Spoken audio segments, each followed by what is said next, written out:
So the next topic will be about the innovation in healthcare organizations. And so I'm teasing the audience a little bit. So maybe what comes to mind when you think about that topic? What do you think makes a healthcare organization an innovative place? If someone has a urgent need to speak, maybe raise your hand and give out a thought before the panelists are, while they are taking their place. No hands, again. Oh, come on.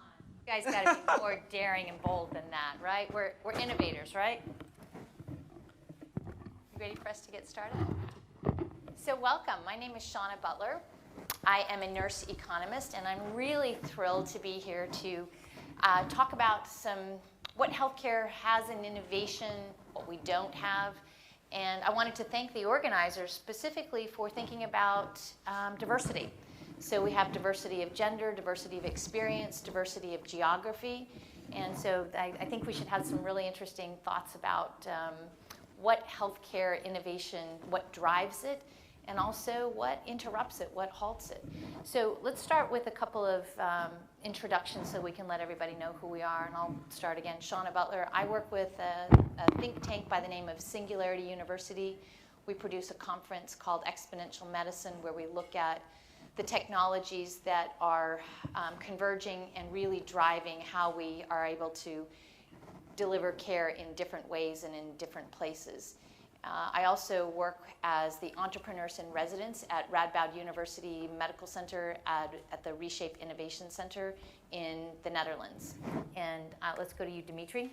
I'm Director of Business Development of Invitro company in Russia. It's one of the biggest healthcare providers in Russia. We have about 15 million patients per year. We have about 10,000 employees, and we're looking for different innovation. For example, 3D bioprinting solution, it's a startup initiated by our company.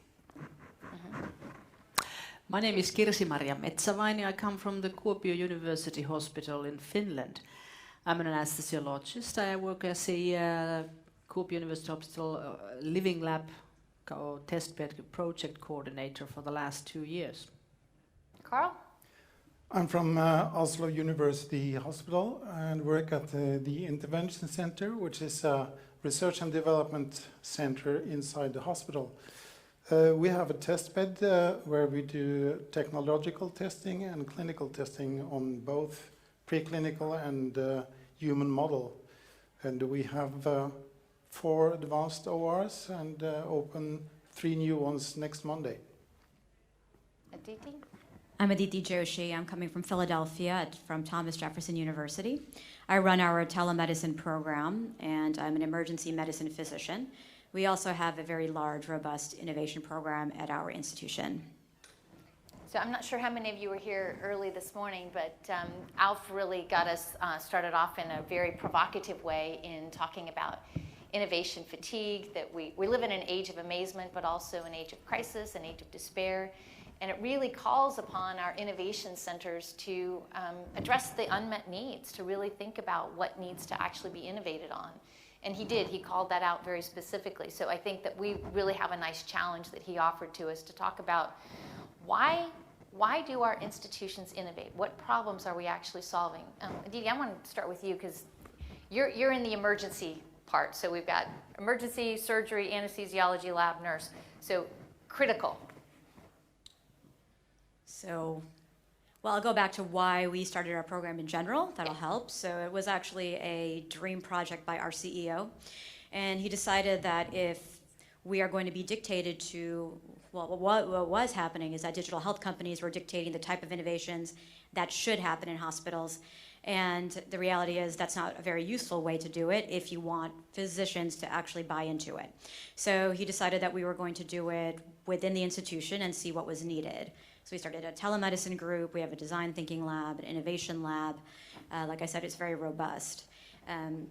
Initially, they just invested into it. But as the years have gone by, it's about 3 years into it, we've been having to prove the value of it and whether it actually works.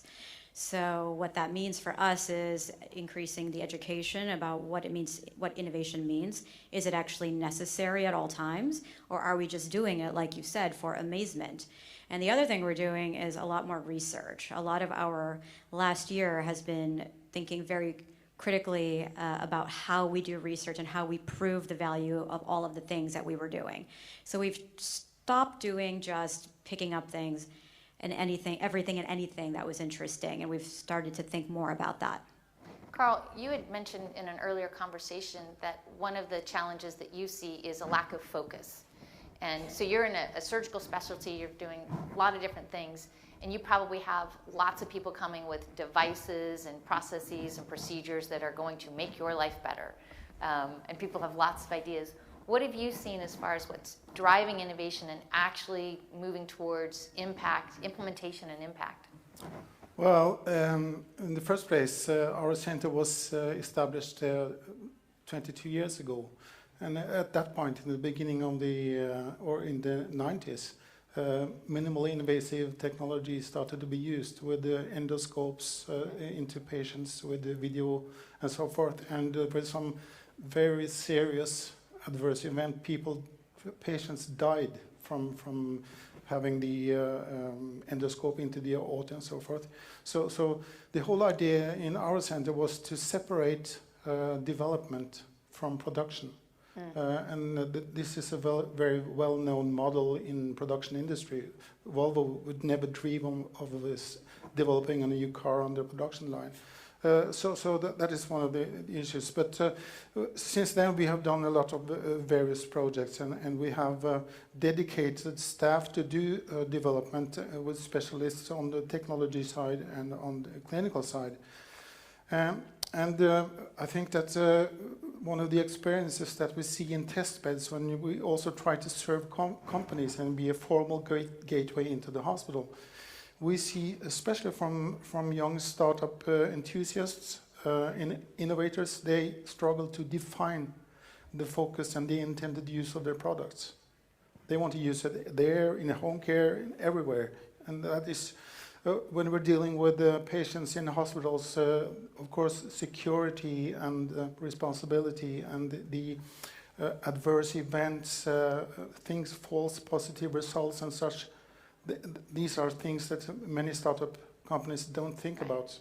And we have to address innovations and IT apps and so forth, like medical devices. Right. Well, and when you were talking about focusing on the problem, that's frequently, we don't define the problem particularly well. And I'm curious where you are with a test bed. You've got a living lab, Kirsi-Maria. Where are you seeing in that living lab? To me, that's a wonderful opportunity to invite patients in, because so oftentimes we do innovation on behalf of and for the benefit of, but frequently not with our patients or our care partners. So tell us about the living lab and what's driving innovation there. Well, the idea is to make the healthcare personnel as innovative as possible. And we are doing some piloting and testing where both the personnel and the patients are able to give their opinions and remarks on the developing project or product. I think one of the neglected problems in Finland is that we don't have a system for healthcare personnel, for example, to make the ideas visible and make the innovations in their normal daily work life. We made a survey in the Kuopio University Hospital and also in the city of Kuopio, healthcare personnel, and we got about 850 answers, and 85% of the personnel were positive towards healthcare technology and development of healthcare technology, and 75% wanted to take part of it, take part of the innovation process and give their advice and professional opinions about this healthcare technology development. So I think the personnel is enthusiastic, but we are lacking, especially in Finland, a program or a structure for hospitals and healthcare centers to make their most of the ideas of the healthcare personnel and of course the patients. It seems when you're including more people, and when we were talking about this, that survey is institution-wide, so people who are working in every facet.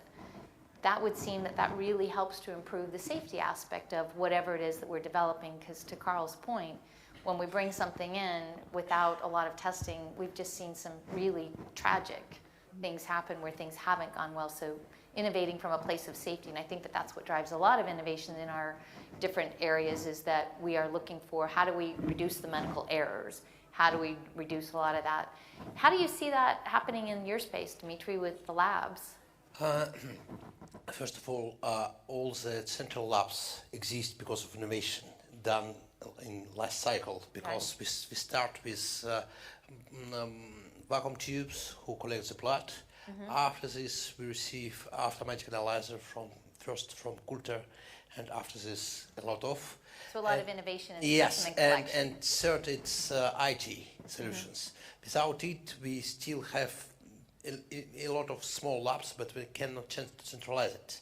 In this case, I think that we have two drivers for innovations. One is competition between the lab and effectiveness. Another one is we try to solve some new problem with new possibilities. These two competition possibilities, if you combine it, give you really new world and new ideas. So one of the questions that always comes up within innovation is resources, funding it. And a big piece of what needs to happen and what drives innovation is where are we demonstrating value. And part of this goes back to how do we define innovation. Carl, in your setting, how are you defining, when you say we're innovating, what do you think, I mean, how do you describe what it is that you're doing around innovation and driving value? Well, the different sections that we have, which includes clinicians like anesthesiologists, radiologists, and so forth, is that we try to make a creative anarchy, and we're like employed by the hospital. The department is not part of the production side of the hospital, so we have a fixed annual budget, and the delivery that we have to the hospital is patents, PhD, and peer-reviewed papers. So clinicians work together with technologists, and our task is to try new things, and also involve other departments at the hospital and do it in the safest possible way.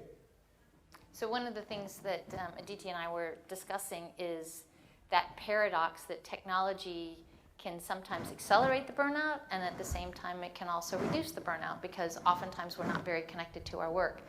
You spend, in telemedicine, you spend an awful lot of time in front of a screen. So how are you seeing technology creating burnout? You mean by sitting in front of a screen? Yeah. Oh, God. And there's some others. But you recently had an implementation of a new electronic health record. Oh, sure. What was that experience like? So I was telling her about a study that some of my colleagues had run about how efficient it was to implement an EMR and if there were decreases in productivity. And they found that, yes, there were. And the background to this is that when we were about to change our electronic medical record, there was a huge uproar. People didn't want to change it, even though we were going from 3 EMRs to 1. So it should be more efficient. And then for the first 3 months of the implementation, there was loss of patients. We had less patient appointments. We had less surgeries happen. So we lost a lot of money during that time period. But after 6 months, we saw an increase in efficiency and productivity. I think you're referring to the burnout as that recently there was a study about how electronic medical records actually make burnout worse. But I think that's a separate thing than sitting in front of a screen. I think it's just the problem of being separated from your patients because all you have in front of you is a screen that you're looking at to get all the information you need. And I actually think in telemedicine it's a little bit less, because the patient expects you to be on the screen. You are on the screen. I'm looking at my electronic medical record, but the patient thinks I'm looking at them. So it's actually a little bit closer and a little bit more personal than when I'm in the emergency room. Yeah, and we were talking a little bit about with your survey, how do you see innovation driving a culture or a change of attitude so that people want to work together and they still love what it is that they're doing? Those results from your survey are quite telling that you have that high of a percentage that want to participate. Yeah, but actually only 7% wanted to own a startup. So the folks in the Kuopio are not very business oriented. Well, I think we all know what frustration the technology can bring us, as you told us. But we have had some downfalls. We're trying to implement a new thing like cancer patient care, and it failed because the personnel wasn't in. And I was thinking when you talked about how could we prepare people for the new technologies which are taken in, so that you shouldn't need 6 months, maybe 3 months or 1 month.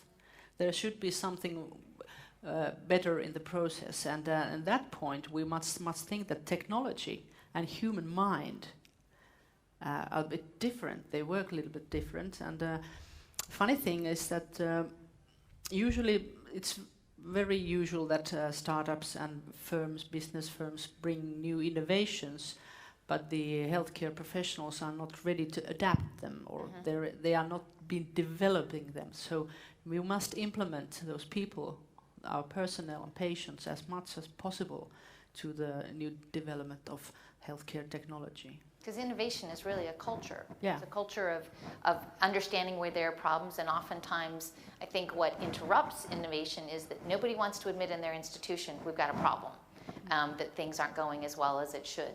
And we have a lot of startups here, and that's one of the big questions that startups ask me, because I spend a fair amount of time with startups. You represent very large institutions, and innovating at scale and innovating in large institutions is very different than a startup trying to innovate. You're hamstrung by, I shouldn't say hamstrung, you have a lot of compliance that you can't get around, where a startup really can. There's a different speed at which things can move. There's a decision-making hierarchy. There's budgeting.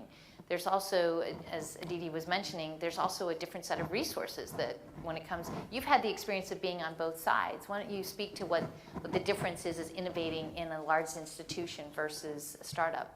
Yeah, I used to work for a telemedicine startup prior to running telemedicine at Jefferson. So I think the difference is, like you said, it's much easier to get things done at a startup. Every day you can change things as you would like. You can implement programs much faster. It's a much smaller group of people to train. And the laws really, yeah, you have to worry about them. But for example, malpractice, it was so cheap, we didn't really think about it. When I moved over to Jefferson, I did realize that it took a lot more coaxing of people to change. It took a lot more training because it was a much bigger group. There was, sometimes silos where people would be doing similar things, and trying to get people to communicate together and work together. It took a little bit more effort. But one of the advantages of being at a larger institution, I've noted, is when I caught up with my old startup, they hadn't really changed much. And they are going to be left behind, to be honest. And now here at Jefferson, I can see, with the amount of different resources, different mindsets, different specialties, so many different types of people with residents and students coming through, we have a lot of ability to think outside the box. Yes, it takes longer, but the amount of innovation that I've heard about and the thought processes is pretty incredible. How many of you have had startups approach you? I think the biggest problem for startups is responsibility. Because in healthcare, responsibility is very important idea, and doctor itself will be responsible in any case if he implements some technology. And all the startups want to implement this technology really quickly, without any treatment, cheaper, and it's not in correlation in traditional culture in healthcare. In this case, I think big organization, different organization, it's government organization, private, etc. The role of this organization is to adopt idea of startups in real life when each doctor is responsible for each action he performs. And if you spoke about long-term decision, many difficulty, bureaucracy, etc., it's just help to choose the right idea from the market and adopt it to the market. I think the best idea is to organize a good cooperation like Big Pharma demonstrated. For example, Bayer, it's one of the bigger players in this case, to look for different startups and choose the best one. Yeah, a lot of companies have done that, where their part of their R&D and their innovation is to set up an incubator or an accelerator. Yeah. Bayer's here, and that's what they're doing. Microsoft, Novartis. I think all of most of the companies now have an accelerator or an incubator where they're working with startups, because they have found that they're not nimble and flexible.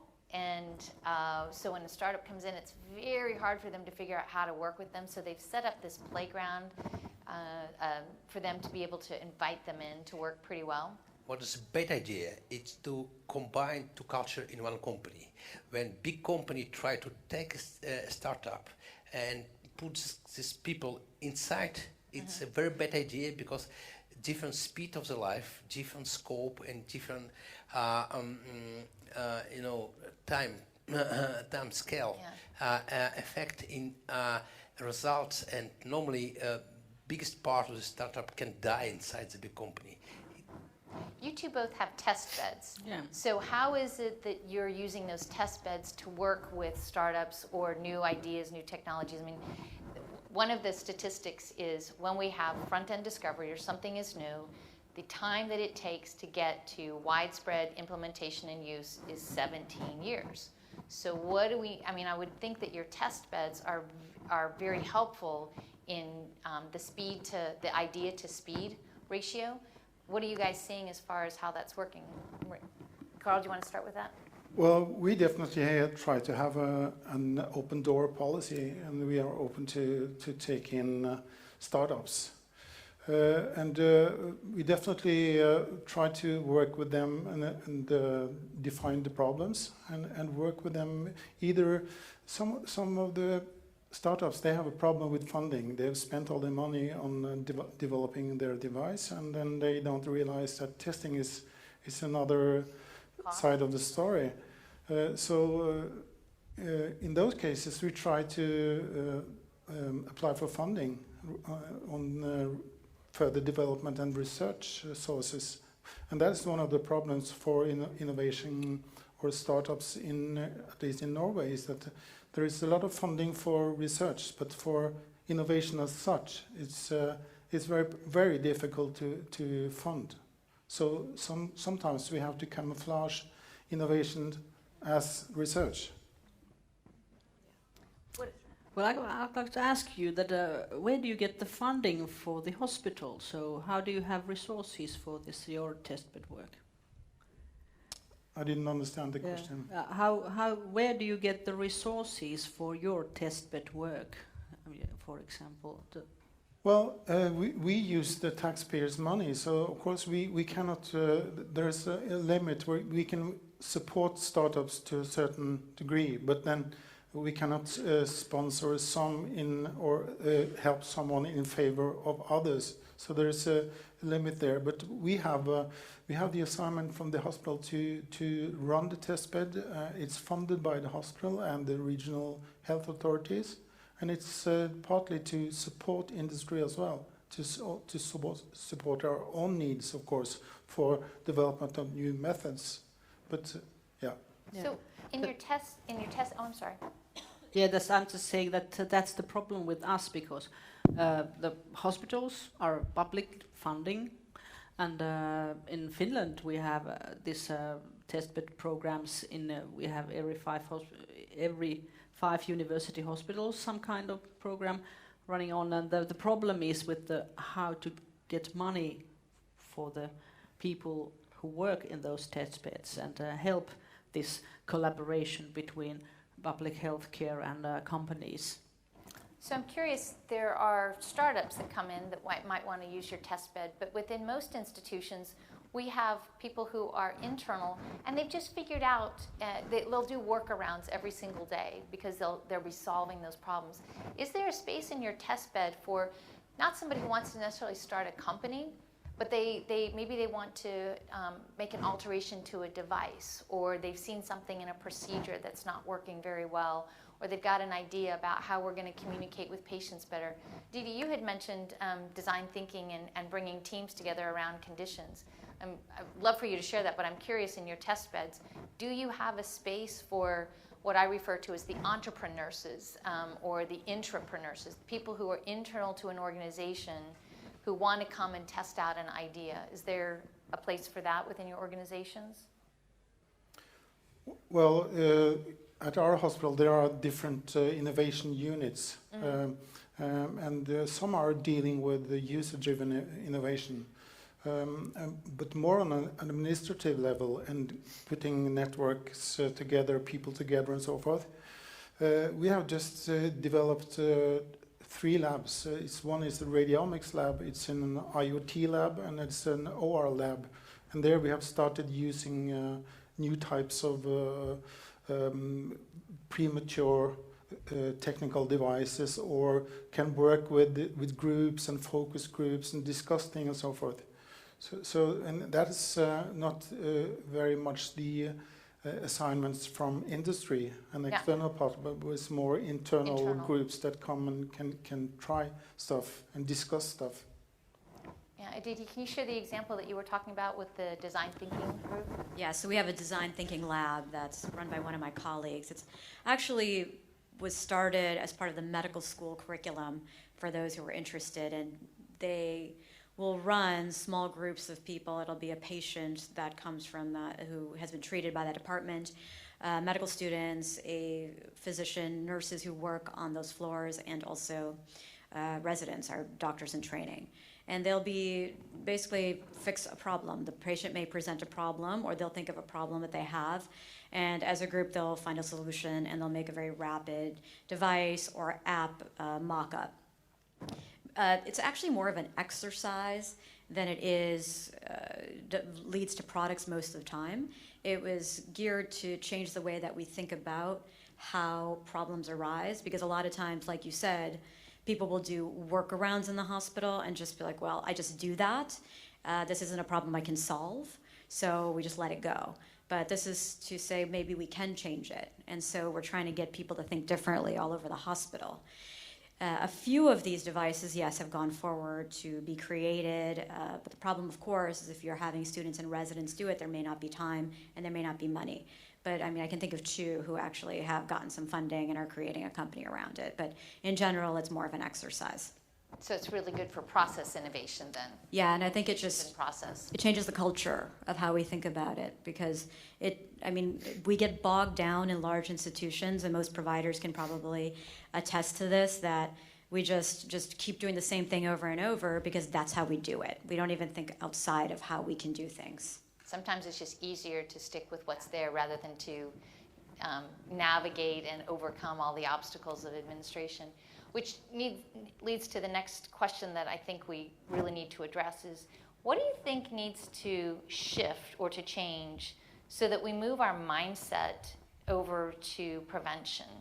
And I've been thinking a lot about these newer, the emerging technologies of how we're harnessing big data and visualizing it and using artificial intelligence for us to have better insights that then are actionable, that we can put on a dashboard and really see populations and taking care of people or populations at scale. But in order for that to happen, it seems to me like there needs to be a couple of shifts. One of them in maybe funding, maybe a big part of it in mindset, incentives. So I'm just curious, if we're going to go over into earlier detection, prevention, nobody ever gets excited about the catastrophe that never happened. Nobody, we have that tendency to like the hero and somebody diving in. So I'll start with you, Dimitri. What shifts do you think we need to have in innovation to move us over into prevention and early detection? First of all, I think this innovation not happen in healthcare. It more financial innovation. Okay. Because we need to change this system, how we pay for it. Because now all healthcare organization need to have a patient. They have to be sick. Yes. As opposed to a consumer. It's first. Second point, I think it's a lack of trustness in prevention itself, because we cannot show directly how this prevention action act our future. And third, it's really important. It's need to be more patient driving or consumer driving system, because patient itself care more about it than healthcare organization in any case. You got some thoughts about that? Well, you talked about shift of the mindset. We have been trying for the last 1.5 years in our national project Virtual Hospital, trying to establish a idea factory for the university hospital personnel. The idea is great. We got lots of great ideas, but then we didn't have resources to put them forward to the startups, for the startups and the business for the companies to develop. So in my opinion, the lack of resources is the main thing in Finland right now. So I admire that you have your funding from the hospital and the health district, but we don't have that thing right now. So, and innovation should be everyday life. We have all heard about the lean process. Mm-hmm. It's innovation and lean are very close to each other in my mind, which I've noticed. So, how to change your working conditions, how to change the patient's path through the hospitals and the healthcare centers. So that's very important in my mind. So the best and the easiest processes that we can develop. Well, as we say in Norway, artificial intelligence is a troll with many heads, and there are many issues. But in our sense, there is no way we can come around this and involve in this without collaboration with the industry and those who have this operational experience.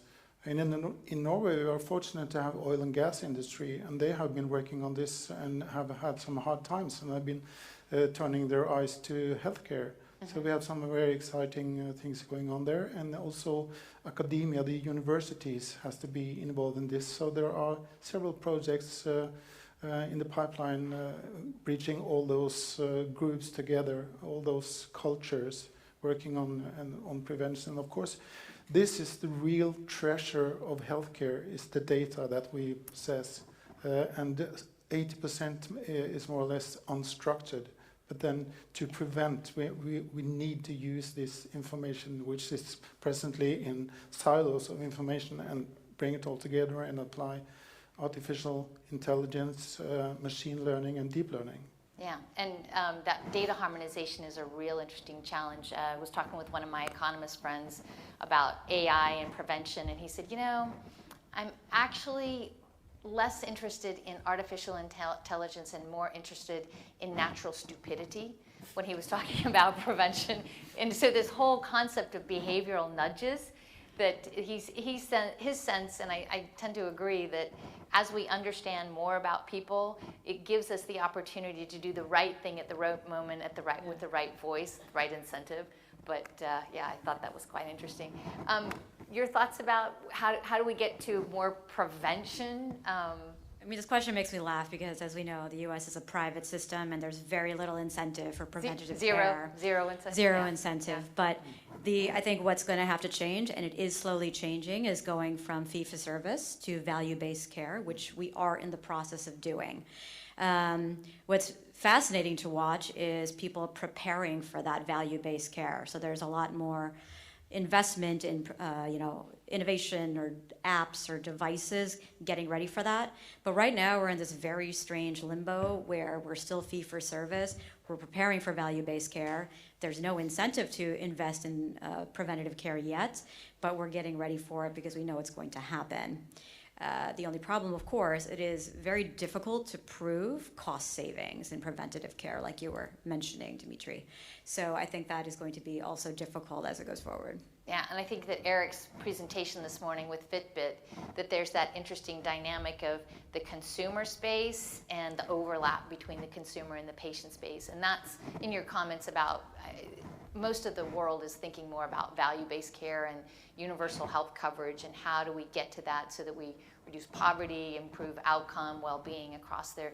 But it's that scary chasm as we move over to those. So we're going to be finished up here in just a few minutes, and so be thinking of some questions. But before we do that, I have two things that I'd like for you to respond to. One is, what is your favorite technology that gives you hope? And then I think the other part is, do you feel more optimistic or pessimistic about innovation improving our well-being? So I'll start down at the end with you. Favorite technology and... So in general, just AI, and by that I mean improving the way that we can do processes. If there are things that I can not think about and know the answer already, that would take, like for example in the ER, if I need to memorize a bunch of medications, that's not actually helpful. It takes time, it takes brain usage. If someone could take care of that for me, I can actually just concentrate on doing what is actually helpful.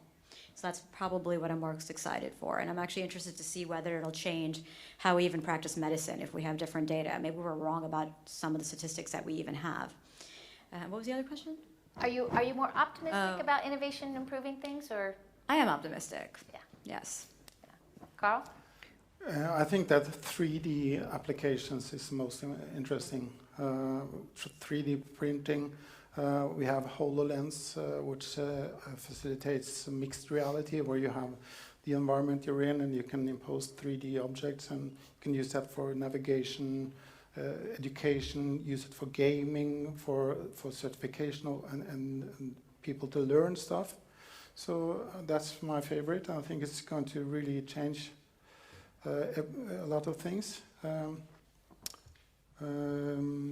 I'm an optimist. But I think that there's the optimism on long term. Yeah, the optimists are the only ones who ever got anything done, right?